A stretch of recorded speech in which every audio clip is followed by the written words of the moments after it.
Hi everyone and welcome to the 48th episode of Praticamente Inglese. Hope you're doing well, guys.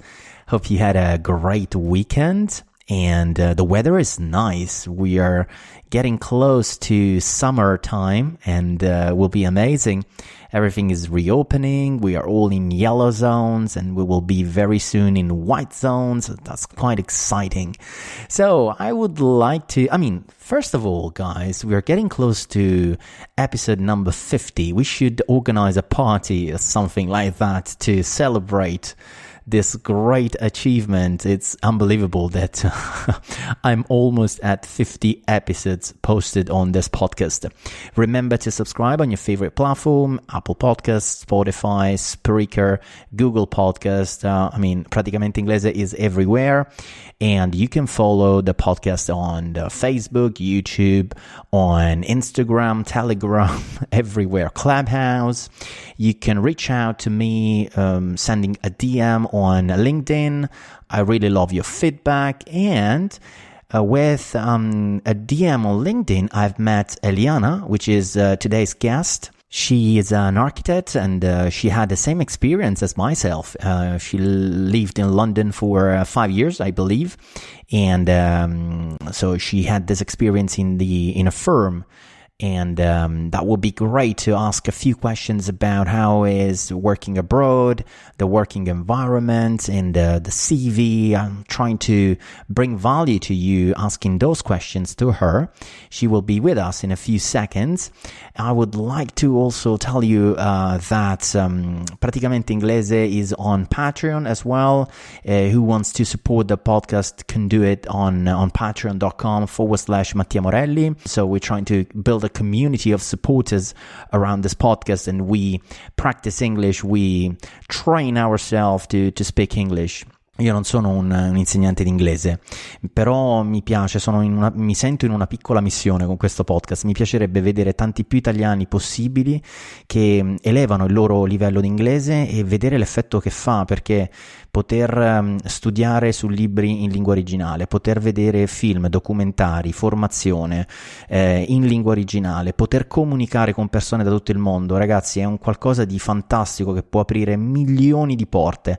E poi una cosa, prima di iniziare con l'intervista di oggi, io credo che la pratica, poter imporsi di dedicare 15, 20, 30 minuti al giorno ascoltando l'inglese, parlando l'inglese anche da soli, in macchina, dove volete, o comunque leggendo in inglese, possa essere la migliore soluzione per far sì che poi da qui a 300 giorni da adesso possa essere l'inglese molto più fluente quando comunicate con l'inglese o quando lo ascoltate o quando lo leggete. So, let's get started with today's episode and welcome to Eliana. Hi, Eliana. Hi, Mattia. Thank you for inviting me. It's great to have you here today with us on Praticamente Inglese podcast. We're trying to, interview people that have something to say, advice, tips on how to improve English. And you are, the perfect guest for me, as you had, a long experience, I think, in London. And, you should tell us a little bit more about yourself. Sure. Thank you very much. My career hasn't been really straight. In fact, I studied architecture in Venice, and then I moved to the UK, where I worked as an architect for about 5 years. But after that, I realized I really enjoyed teaching English. So I got this certificate called TEFL, which is teaching English as a foreign language. And so I came back to Italy, where I was teaching in a language school. And then after that, now I'm teaching privately here in Belluno, where I live. Nice. So you had 5 years experience in London in you are an architect, right? Yes, I am qualified. Yeah, and then you now switched to English teacher. Correct. Yes. Amazing. So you are the best guest ever, because you can give us a little bit of, tips and advice on how to improve our spoken English. And, this podcast, this is all about this podcast, let's say. But how was your experience working abroad in a firm? So it was quite obviously very important for me to see how you can work in the UK. I worked in three different practices, but I can speak about the one where I spent more time and the one that was a medium size, so about 20 people. So the structure was quite hierarchical in the sense that we were divided in three teams. Each one had a project architect, and under that there were different levels of assistants. In fact, also assistants had different levels in the UK, part 1, 2, and 3. I was one of them. And the thing that really that I really appreciated in this environment is that I found it really equal, fair, let's say. I remember at the very beginning, they were asking me, what do you think about this project, Eliana? What do you think about that? And I was quite surprised about it because I wasn't used to it in Italy when I was working as an intern. So what's the main difference between, Italy and, in this case, the UK? I would say that you are a bit more considered. From my experience, obviously, I don't know about the audience, but in my experience, I felt a bit more considered. I would be given more responsibilities compared to what I had in a practice in Italy. You mean an internship? You were doing an internship, right? Yeah, so exactly. You as an intern, you had more responsibilities. Correct. You were more considered as a proper employee. This is what you're saying, right? Yeah, I mean, more or less. I wasn't an internship in the UK, but I could see the differences between young professionals in UK and in Italy. They are paid more. They are given more responsibilities. They work hard, and so they grow faster. And also, there's another difference. Of course, I had exactly your experience. So, me too. I had the chance to work in London for 6 years. And yes, the salary is higher compared to Italy, but the cost of life as well is very high. Do you agree with me? Absolutely, yes. Yeah, when I was saying to my friends about my salary, they were shocked because, of course, it was really high compared to Italy. But at the end of the day, the rents are higher, transportations are a big cost, and living there in the everyday life is actually more expensive. Drinks, a prosecco was about £7, for example. Yeah. Concerts, but also, just living there, it is actually more expensive. Yeah, I remember in a Starbucks in the morning, if you want to, order a coffee, that coffee could cost you up to 3.5, 4 pound. So it's gosh. Like almost €5, for a, this like big cup, very, very, very tall cup. But in general, it's like shocking if you think about Italy, where a cappuccino is €1.20, €1.30. €1.50, the maximum you can spend for a cappuccino, no? And yeah, the cost of life is very, very high. But coming back to your experience in the firm, what about the CV?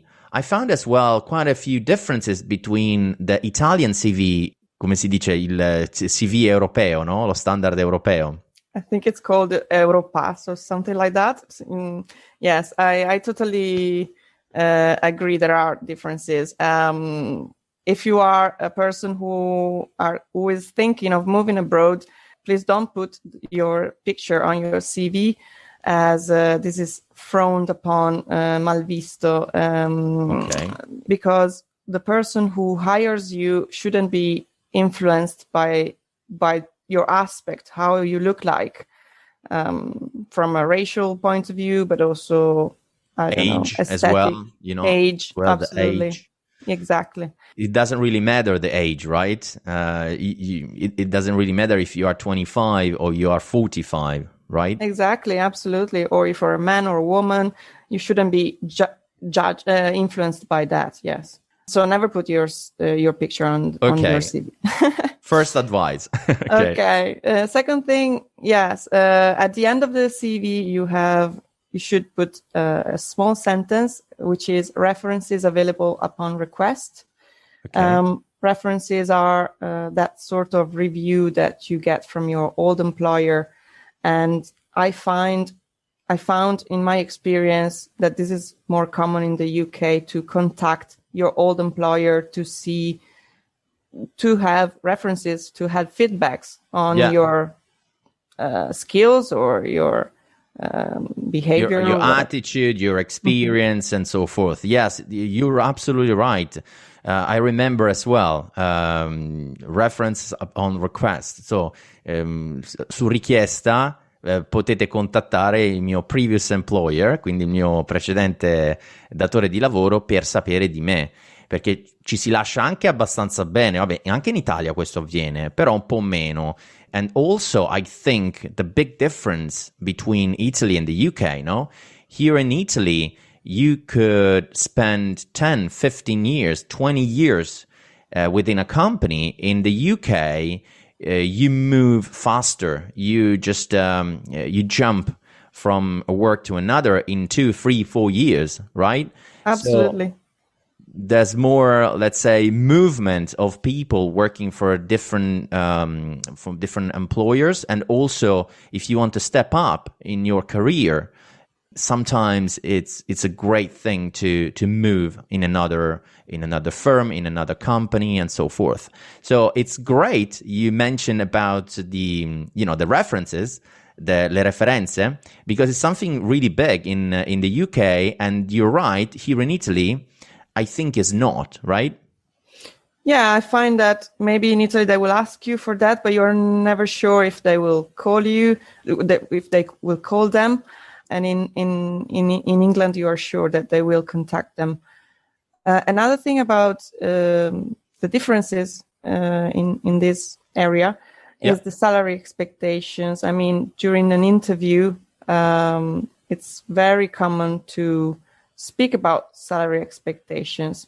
When you go for an interview, there's always that question. I remember you made a podcast on that topic. Yeah. So I think it's a good thing to talk about it, because it's part of the reason why you accept or not accept a job. Yeah, it's true, because at the end of the day, it's not all about money, of course, but it's a big chunk, it's a big part of the decision. And also another thing I would like to ask you, Eliana, is like at the end of the interview, you as a candidate, you ask more questions to the employer, to the HR manager or whatsoever is doing the interview, to know about the company, because you will decide as well if it's worth it for you moving to that company or not. And also, as you mentioned, salary expectations. So if there are benefits, if there are commissions and all those kind of things, because I really need to know before accepting the job, right? You're right. Asking questions is really important during an interview. Okay. Yeah, definitely. Yeah, I remember that. And also, you have, whatever you get the job offer after the interview, no? You have, in the UK, 30 days notice usually that you have to give to your current employer, no? So if I got that job and I want to accept that offer, I will tell to the interviewer, hey, listen, I need to get back to my work and say that I'm leaving in 30 days. So if I want to accept your offer, you have to know that I will start working for you in a month time, right? Exactly. It's called period notice. Yes. They ask you when you're ready to start. And if you have also holiday planned, which is, I think it's really strange for us in Italy. And so you will tell them your timings, let's say. And also another big thing I remember is like benefits, is, commissions and all those kind of things. I mean, even in Italy now with the welfare the company welfare, you start having those kind of benefits. You know, they maybe give you the company car, they give you I don't know, tickets for you know, for your lunch, and things like that. That of course, even if the salary is not amazing, you will have more and more benefits that will compensate that, right? Sure, exactly that. Yes. And also, you know, you said about London, of course, you know, it's my, let's say, second city, and my heart is still there. Of course, I remember there, you know, professional life, it's great career, you have great opportunities, right? Here in Italy, it's not like that. At the same time, the quality of life is quite different. Now, here you have great weather, the sea, you have a great food, restaurants, and and it's not expensive as it is in the UK. I always say about the nursery, l'asilo, it was like 1,500 euros, let's say, per month. Here in That's a Italy, lot. yeah, that's a lot. Here in Italy, with 400 euros, you have a great private nursery for them. You know, I'm talking about the monthly fee. No, and so there are so many differences. But of course, if you're looking to, start your career properly and you want to grow within a multinational company, within a firm, or in general, of course, London, the UK is a great place to be. Totally agree with you. For me, it was a wonderful experience, and I would do that again and again. But as I always say, London asks you a lot, but it takes a lot from you too, because it's a very fast-paced city. Everything is fast-paced, is frenetico, and I found it a bit tiring after a while. Yeah, it's true. Definitely true. Yeah.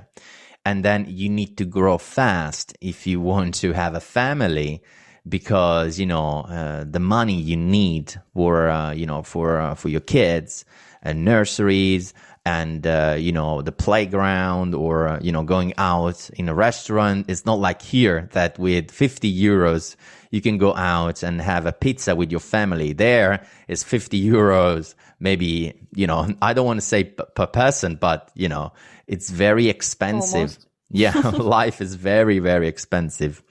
But anyway, a big thing about my podcast, Eliana, is like asking to my guests tips, advice about improving English, learn English, things that could really help them to better understand English, better speak English. Do you have any tips to share? Of course I do. Okay. So, the most important thing you can do is speaking, obviously. So if you have a friend from abroad, you should do that. You should speak to them often. Of course, if you have a teacher, you can speak to her or him. But if you don't have anyone, you should try to speak to yourself. What I mean is to think in English whenever you have time for yourself. And you are alone thinking, you should try to create an imaginary conversation in your mind, maybe also questions and answers, so you can see if you have any gaps that needs to be filled, like maybe I missed some specific word, so I can look up in the dictionary and improve my vocabulary. Right. Yeah. And also, so the first step is to practice English. Try doing it in front of the mirror or in the car, but, take some time to practice English. That's a good point. What else? Okay. What else? Apps are very important. I recommend BBC Learning English. It is great for intermediate levels. Okay. Otherwise, Duolingo for lower levels. Listen to podcasts like this one, like Praticamente Inglese, and in general, listening without a video. So you're used to, so you can focus on the actual listening. Read the news as well. I use The Guardian in a lot of my lessons. Okay. For example, reading the news, from The Guardian or BBC News, CNN, Al Jazeera. different online newspapers could be useful. And also, you told me before we started recording this episode, you told me something very, very nice about changing the language on your phone. Yes. Is that right? Correct. Yes, I say that to a lot of my students. They get scared at the beginning, but considering you know how your phone works already, if you change the language of your phone, it doesn't really affect you that much. But you would learn some specific words like cancel, for example, which is not cancellare but annullare, or the calendar. Some students struggle with the days of the week, so you remember Monday, Tuesday, Wednesday, Thursday, etc. Things like that. Yes, that's. I think it's. I was thinking about it, and yeah, it definitely is a great tip. You know, impostazioni, settings, no, and so forth. In your when you go into your settings, you'll find so many words in English, but at the same time, you know already the translation because you know already how was the menu in Italian, so it's quite easy for you. What else? Anything else you want to share? Some experience you had with your students? I don't know. Well, I've noticed that motivation is really important. So you should try to learn English through your interests. So anything that you are interested in could be useful. Let's say you are really into sports. I don't know, watch videos about that. Let's say you're really into cooking. Have a look at recipes, follow chefs around the world who explain the recipes in English. Motivation is really important, so you should, follow that lead. Yeah, of course, it's much easier, to play a video where, people are talking about your topic, things that you're interested in. So you really want to know about it. But if you switch in English, you kind of try to have both. So you practice English, listening to English, and at the same time, you get value, you get advice and tips on the matter, on the topic you would like to know more about, no? So that's another great tip. Yes, or in general, also you can also listen to things you already listened or things you know already. So you know the topic, you just need to understand it in a different language. Yeah, I always say to my little one that, for example, she perfectly knows a cartoon because she watched that cartoon maybe 10 times already, So I'm trying to switch that cartoon in English because at the end of the day, she knows already the story. That's she perfect. knows already what they are saying.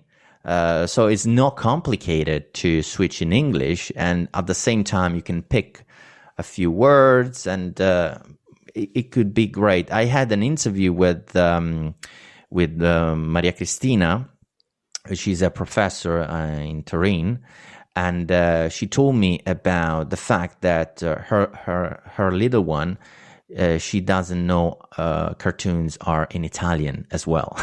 Really? Wow. Yeah, because she gave to her the tablet or the DVD, but only in English. So since she was I don't know, she was 2 years old, let's say, was able to understand English and to watch a movie or cartoon and so forth.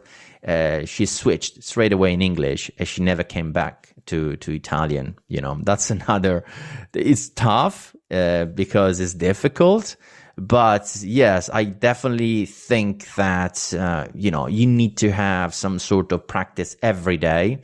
You need to kind of have that little 15, 20, 30 minutes every day where you listen to a podcast, when you listen to an audiobook, when you listen to, whatever. But your mind is getting into it, and I think that's the key. Yeah, constant practice is necessary.